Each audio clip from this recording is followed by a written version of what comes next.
Hi, it's Tom from Digital Foundry. And it's Dave here. So we're back again with a look at Xenoblade, but this time at the performance on new 3DS as compared to the original Wii console version. Now in our original visual comparison we found the resolution difference, textures and also level of detail scaling were the main sticking points when comparing the two. And we're done for. Count me in.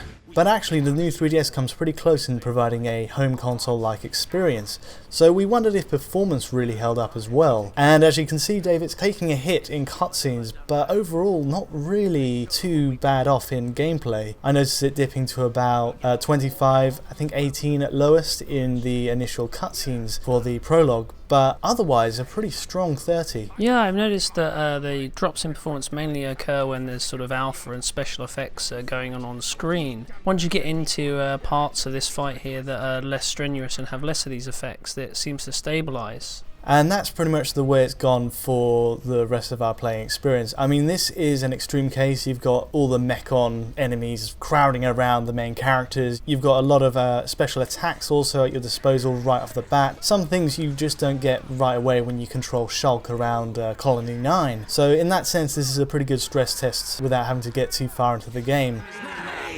Here it comes! You've got a nerve! Again, we're looking at a cutscene here where the lowest FPS reading on the new 3DS is more contained to the cutscenes than the gameplay itself, so your controller response isn't being affected there at all.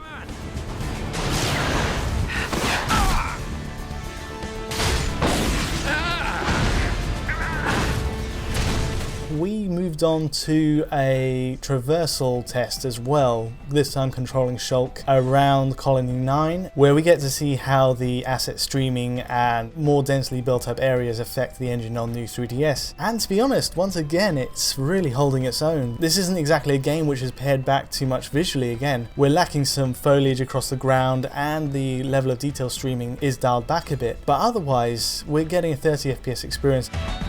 It's very impressive considering that all this is running on a handheld. I think the main takeaway here is if there are any differences visually or in terms of performance, it is much harder to catch them when it's on a smaller screen. We found this with games like Peace Walker on the PSP, where it ran at pretty much 20 frames per second consistently, but a lot of people weren't really distracted by it, and in this case we're getting the full 30 FPS experience we had on Wii, so really that's not bad going at all.